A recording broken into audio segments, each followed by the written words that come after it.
ஆரோக்கியத்திற்கும் பக்க விளைவுகள் இல்லாத மருத்துவத்திற்கும் ஸ்ரீ சேஷசாயி சித்தா மற்றும் ஆயுர்வேதா கிளினிக், வேலூர் மற்றும் சென்னை பூவிருந்தவல்லி. மருந்து டிவி நேயர்கள் அனைவருக்கும் அன்பான வணக்கம். மருந்தாகும் உணவுன்ற வகையில் நாம் இன்னைக்கு பண்ணைக்கீரை கத்திரிக்காய் கடையல் எப்படி செய்யறதுன்னு பார்க்கலாம். நமக்கு சில நேரங்களில் வாய் குமட்டல், பசியின்மை போன்ற பிரச்சனை இருக்கும், சுவையின்மையும் இருக்கும். எது சாப்பிட்டாலும் நமக்கு டேஸ்ட்டு தெரியாது, எதையும் சாப்பிடவும் பிடிக்காது, பசியும் எடுக்காது. அந்த மாதிரி இருக்கும் பொழுது இந்த பண்ணைக்கீரையோட கத்திரிக்காய் சேர்த்து நம்ம கடைஞ்சி சாப்பிட்டோம்னா நல்ல பசியை தூண்டக்கூடியதாகவும் நம்ம ருசி நரம்புகளை தூண்டக்கூடியதாகவும் இருக்கும். இந்த கீரை கடையல் செய்ய தேவையான பொருட்கள் என்னன்னு பார்க்கலாம். பண்ணைக்கீரை, கத்திரிக்காய், தக்காளி, வெங்காயம், பூண்டு, வரமிளகாய், புளி, கல்லுப்பு, கடுகு, நல்லெண்ணெய். கிராமங்களில் இத்தனை பொருட்கள் எல்லாம் சேர்க்காம ரொம்ப சிம்பிளாக இந்த பண்ணைக்கீரை கடையல் பண்ணுவாங்க. பண்ணைக்கீரையோட வெறும் புளி, பூண்டு, உப்பு, அவ்வளோதான். வேறு எதுவுமே சேர்க்காம கொஞ்சமாக நல்லெண்ணெய் விட்டு வதக்கிட்டு அதை வேக வச்சுட்டு அதை அப்படியே கடைஞ்சி தாளிக்காமல் கேழ்வரகு களியோடு வச்சு சாப்பிடுவாங்க. கேழ்வரகு களிக்கு இந்த பண்ணைக்கீரை வச்சு சாப்பிட்டோம்னா ரொம்ப ருசியாக இருக்கும். கேழ்வரகில் பார்த்தோம்னா நமக்கு கால்சியம், அயன், ஃபாஸ்பரஸ் எல்லாமே இருக்குது. நரம்புக்கும் எலும்புக்கும் பலம் தரக்கூடிய அத்தனை விட்டமின்ஸ், மினரல்ஸ் இது எல்லாமே அந்த கேழ்வரகுல இருக்குது. பண்ணைக்கீரையில் பார்த்தோம்னா அதிக அளவு நமக்கு இரும்பு சத்து, புரதச்சத்து இருக்குது. பொதுவாக கீரைகளில் புரதம் இருக்குமா அப்படின்னு நமக்கு டவுட்டாக இருக்கும். ஆனால் பண்ணைக்கீரையில் நிறையவே ப்ரோட்டீன் இருக்குது. அதோட நிறைய விட்டமின்ஸும் இருக்கிறதுனால கேழ்வரகு களியோட பண்ணைக்கீரை சேர்த்து சாப்பிட்டோம்னா அது ஒரு கம்ப்ளீட் மீலாக இருக்கும். நமக்கு நல்ல எனர்ஜி கொடுக்கக்கூடிய ஒரு மீலாக இருக்கும். அன்றைக்கி நாள் முழுக்கவே நம்ம நல்ல புத்துணர்ச்சியோடு இருக்க முடியும். டயர்ட்னஸ் இல்லாமல், சோர்வு இல்லாமல் எல்லா வேலையும் செய்கிற மாதிரி இருக்கும். கத்திரிக்காய் சேர்த்து சமைக்கும் போது அது சுவையை இன்னும் மேம்படுத்தக்கூடியதாகவும், கத்திரிக்காய்க்கும் பசியை தூண்டக்கூடிய பண்பு இருக்கிறதுனால நம்ம அதை சேர்க்குறோம். நமக்கு எந்த வகை கத்திரிக்காய் கிடைச்சாலும் யூஸ் பண்ணிக்கலாம். நம்ம இன்றைக்கி முள்ளு கத்திரிக்காய் சேர்க்குறோம்.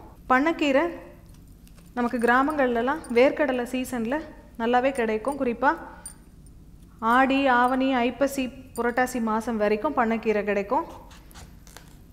சீசனில் கிடைக்கும் போது நம்ம யூஸ் பண்ணிக்கலாம். இப்போல்லாம் ஆர்கானிக் விதை திருவிழாலாம் நிறைய இடத்துல நடக்குது. அந்த திருவிழாக்களில், விதை திருவிழாக்களில் பண்ணைக்கீரை விதையெல்லாம் நமக்கு கிடைக்குது. அதை வாங்கி கூட நம்ம சிட்டியில் இருக்கிறவங்க கூட தொட்டிலேயே மாடி தோட்டத்தில் கூட பண்ணைக்கீரை வளர்த்துக்கலாம். கத்திரிக்காய் நமக்கு முள்ளு கத்திரிக்காய் சேர்த்தோம்னா ரொம்ப சுவையாக இருக்கும்.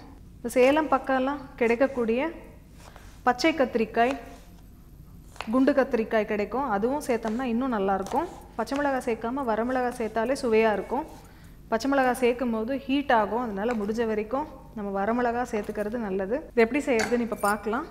ஒரு பாத்திரத்தில் கொஞ்சம் நல்லெண்ணெய் விட்டுக்கலாம். நம்ம முதல்லையே எண்ணெய் விட்டு வதக்கிட்டோம்னா இதை தாளிக்கணுன்ற அவசியம் கூட இல்லை. வேணும்னா நம்ம தாளிச்சிக்கலாம். எண்ணெய் சூடானதும் பூண்டு சேர்த்துக்கலாம். இதோட வெங்காயம், தக்காளி,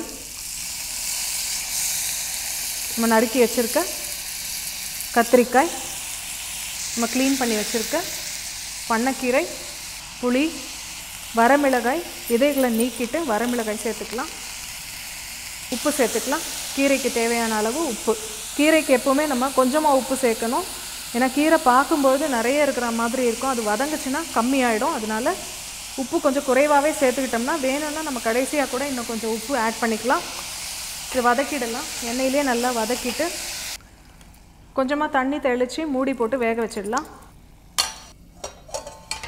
கீரையும் கத்திரிக்காயும் இப்போ நல்லா வெந்துருச்சு. ஸ்டவ் ஆஃப் பண்ணிடலாம். நம்ம சூடாக இருக்கும் போது அப்படியே அரைக்காமல் கொஞ்சம் சூடாக ஆற வச்சு அரைக்கணும். மிக்சியில் அரைக்கிறதா இருந்தால், நம்ம சட்டியில் வச்சு மத்து வச்சு கடையிறதா இருந்தால் நல்லா சூடாக இருக்கும் போது கடைஞ்சாதான் சீக்கிரமாக கடையும்.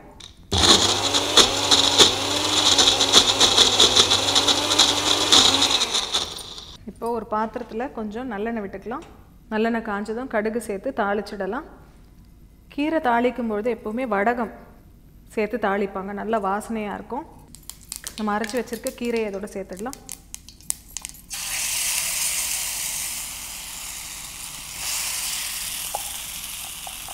இதில் அதிகம் தண்ணி விடாமல் நம்ம இந்த எண்ணெயிலேயே சேர்த்து ஒரு 2 பெரட்டி எடுத்துட்டோம்னா போதும். இந்த கடையல் தயாராகிடுச்சு. நம்ம இதை கொஞ்சம் அதிக நேரம் ஸ்டோர் பண்ணி வைக்கிற மாதிரி இருந்தால் கொஞ்சம் தாராளமாக எண்ணெய் விட்டு கூட இன்னும் கொஞ்சம் நேரம் வதக்கி யூஸ் பண்ணிக்கலாம். பொதுவாக கீரைலாம் நம்ம செஞ்சோம்னா அன்றைக்கே சாப்பிட்றது நல்லது.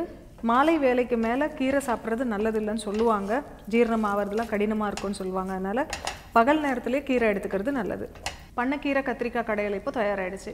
மருந்தாகும் உணவுன்ற வகையில் நாம் இன்னைக்கு பண்ணைக்கீரை கத்திரிக்காய் கடையல் எப்படி செய்யறதுன்னு பார்த்தோம். மேலும் இது போன்ற குறிப்புகளை தெரிந்து கொள்ள மருந்து டிவியை தொடர்ந்து பாருங்க. நன்றி, வணக்கம்.